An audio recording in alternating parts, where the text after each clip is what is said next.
Welcome to Stencil Sunday, hosted by the Painted Peach and Funky Junk Inspiration.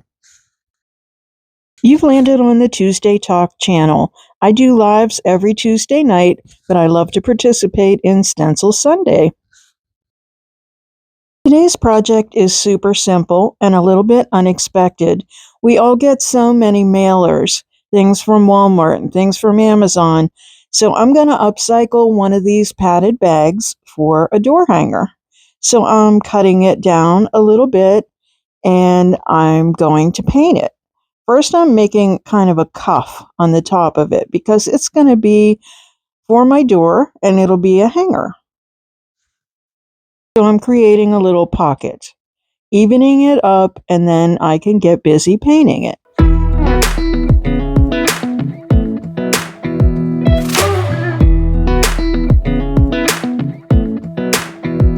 Come a little closer.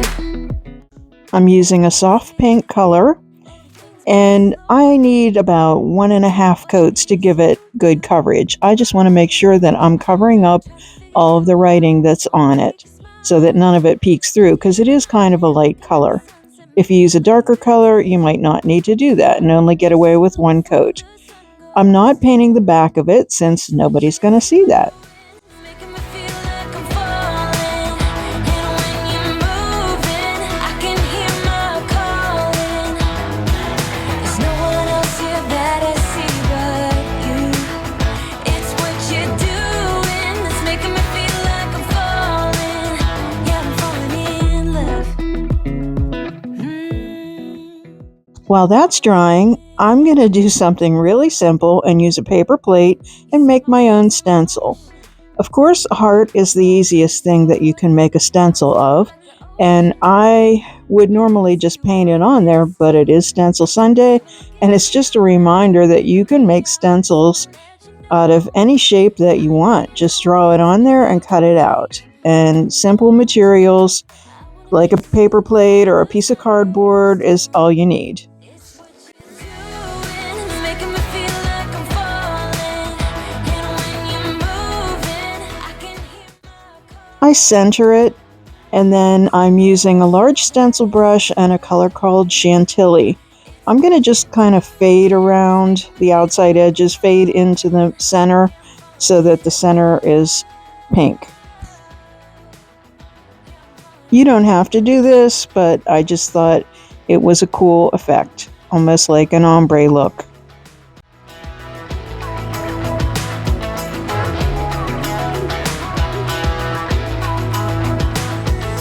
I wanna kiss you before the sun goes down. I wanna kiss you before the sun goes down.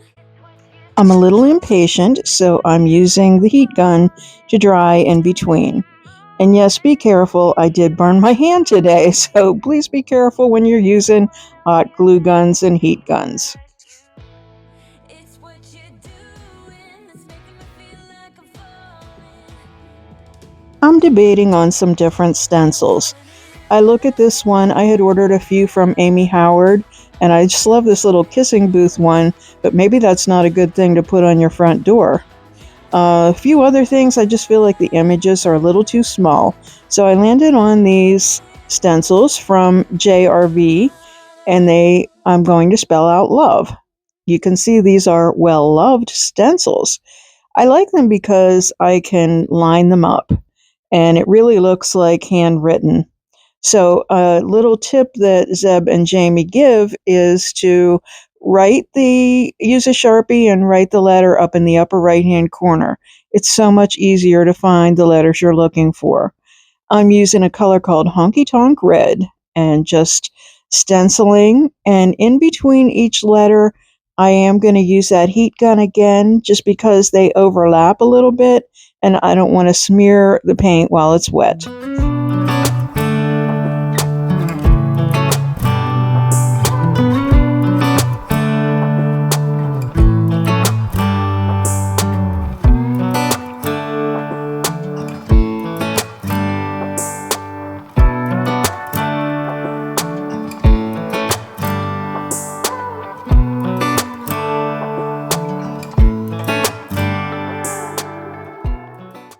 I use that long tail from the L to extend the E, and that kind of centers it just a little bit better and gives it a little more flair.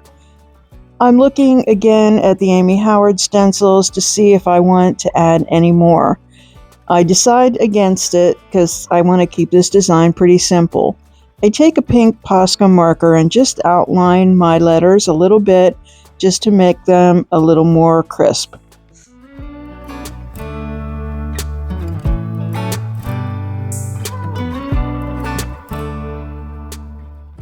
Now it's time to finish this up. I put some floral foam inside, and then I take some ribbon, which is really complementary to this design. I tuck it in the back underneath that cuff that I made and bring it around to the front.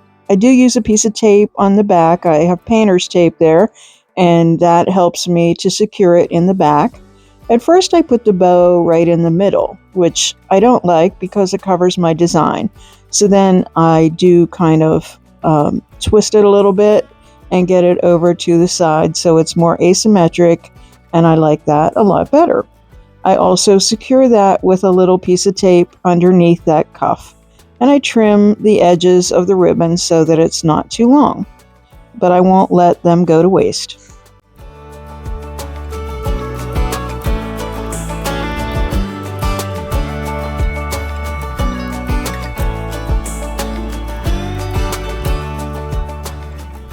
I simply use more painter's tape and take a piece of the leftover ribbon and just make a little hanger for the back of this.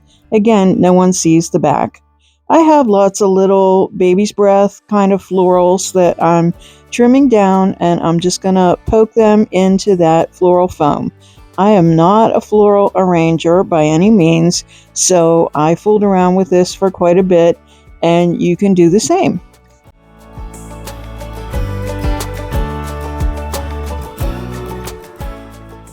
You'll have to let me know what you think about this quick and easy project in the comments. Don't forget to watch all the videos in this playlist. Thanks again to Funky Junk Inspiration and the Painted Peach for hosting this collaboration.